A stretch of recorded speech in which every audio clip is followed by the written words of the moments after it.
địch xuất hiện. Tập trung hỏa lực tiêu diệt mục tiêu.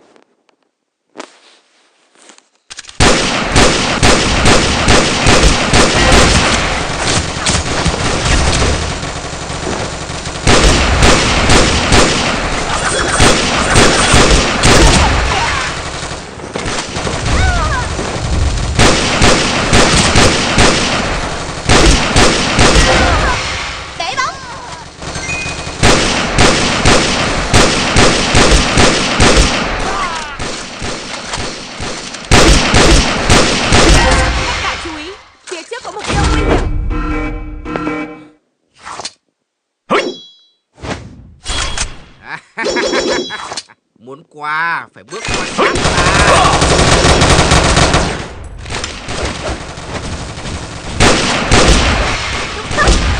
Tiêu nha cưng.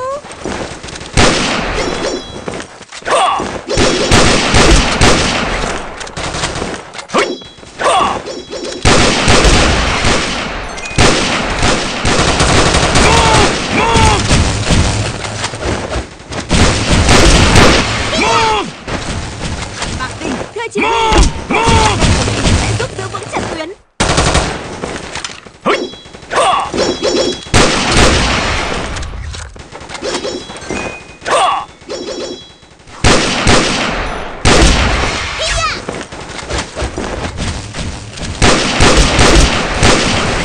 Thưa chỉ huy, hồi sinh bạn bè của mình sẽ giúp giữ vững trận tuyến. Để bóng.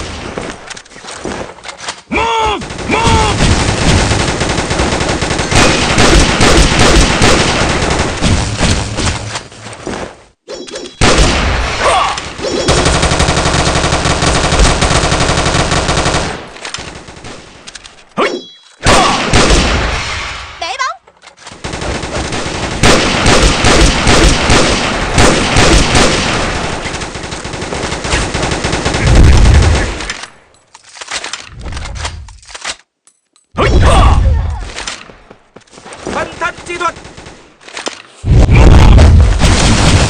Tiêu diệt các phần thân.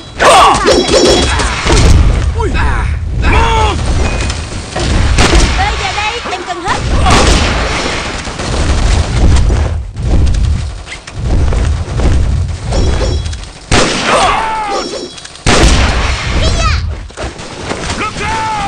Thưa chỉ huy, hồi sinh bạn bè của mình sẽ giúp giữ vững trận tuyến.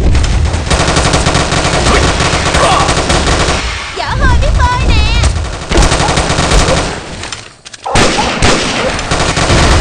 Dở hơi biết bơi nè.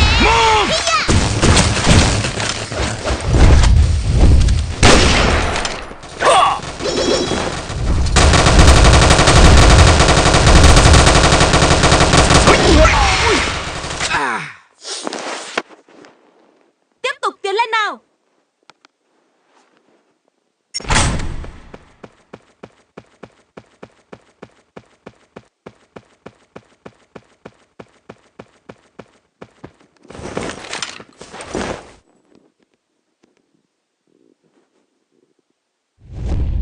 Chỉ huy hãy cẩn thận. Kẻ địch là sĩ quan cao cấp của quốc gia. Hỏa lâm xâm sát. Look out! Look out!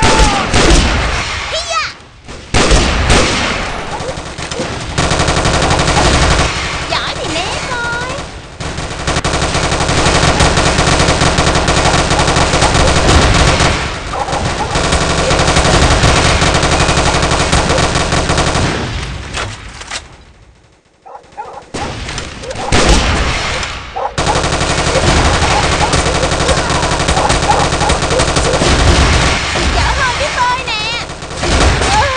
Sử dụng xu hồi sinh, có thể hồi sinh bản thân ngay lập tức. Look out!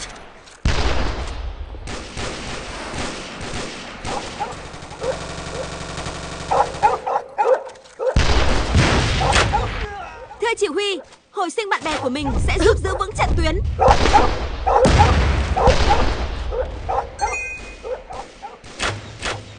Thưa chỉ huy, hồi sinh bạn bè của mình sẽ giúp giữ vững trận tuyến.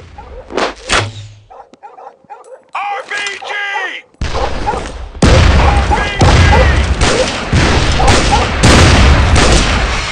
Để bóng.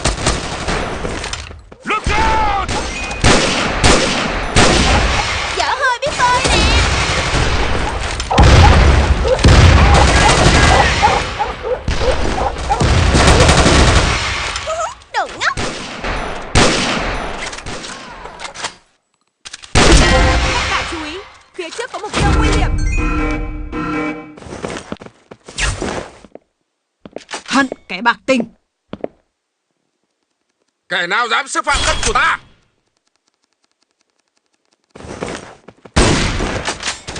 Chết hết cho ta!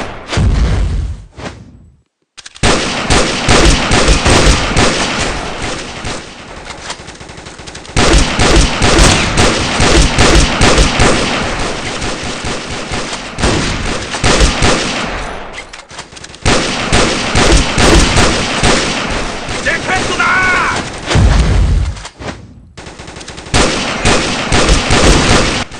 Chỉ huy hồi sinh bạn bè của mình sẽ giúp Lê giữ Hậu, vững trận cứu tuyến. ta! Kẻ nào dám động tới chồng của ta? Hỏa đế, Lê Hậu, cứu chàng ta đây. cứu nàng đây!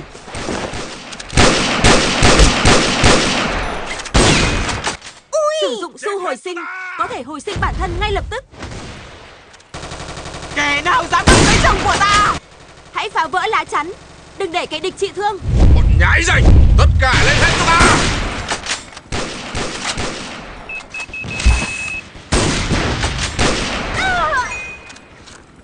Chết hết cho ta!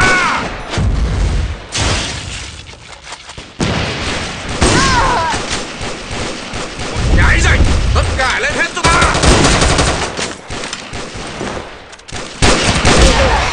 Để bóng chồng của ta.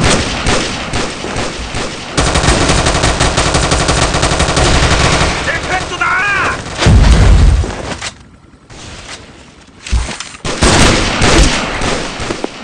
Nhãi rảnh, tất cả lên hết cho ta! Move!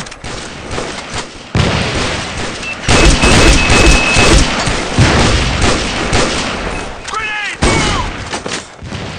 Move! Chết hết cho ta! Dám động tới chồng của ta?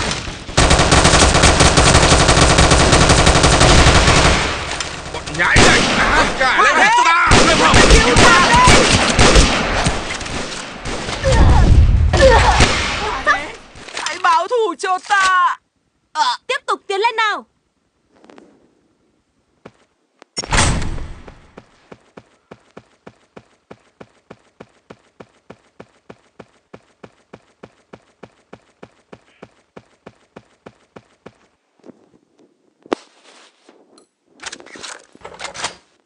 Chùm cuối đã xuất hiện rồi. Lên theo tôi. Lên.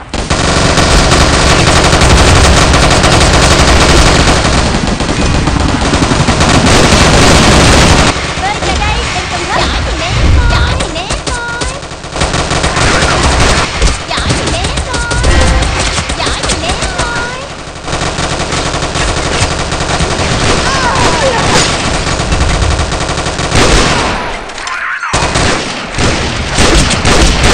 Túc túc. Tiêu nha cưng. Bạn chú ý, phía trước có một con nguy hiểm. Chấp các người một mắt. Bắn trước đi.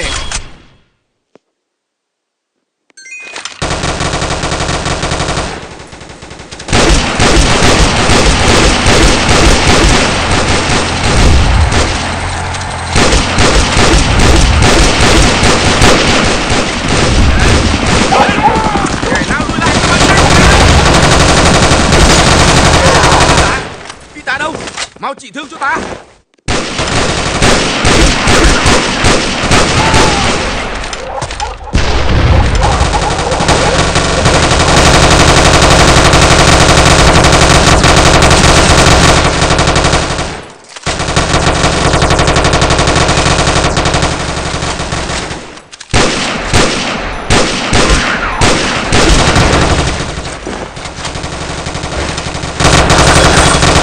Thưa chỉ huy, hồi sinh bạn bè của mình sẽ giúp giữ vững trận tuyến.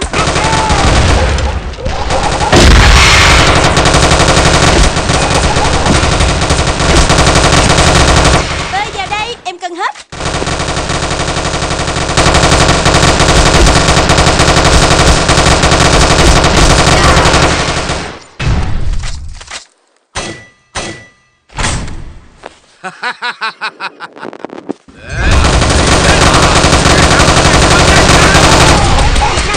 Của bạn sẽ gây sát thương lớn. Hãy mau phá vỡ lá chắn để chặn kỹ năng của bạn.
luôn.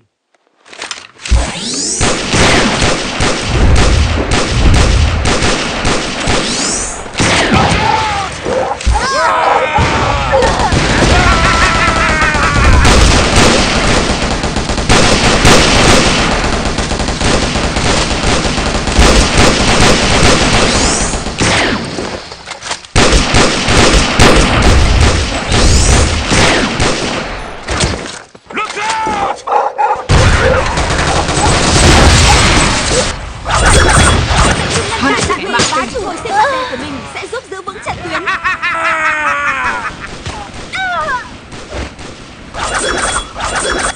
Thưa chỉ huy, hồi sinh bạn bè của mình sẽ giúp giữ vững trận tuyến.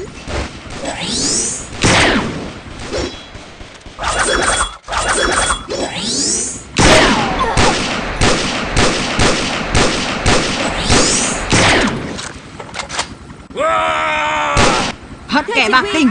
hồi sinh bạn bè của mình sẽ giúp giữ vững trận tuyến.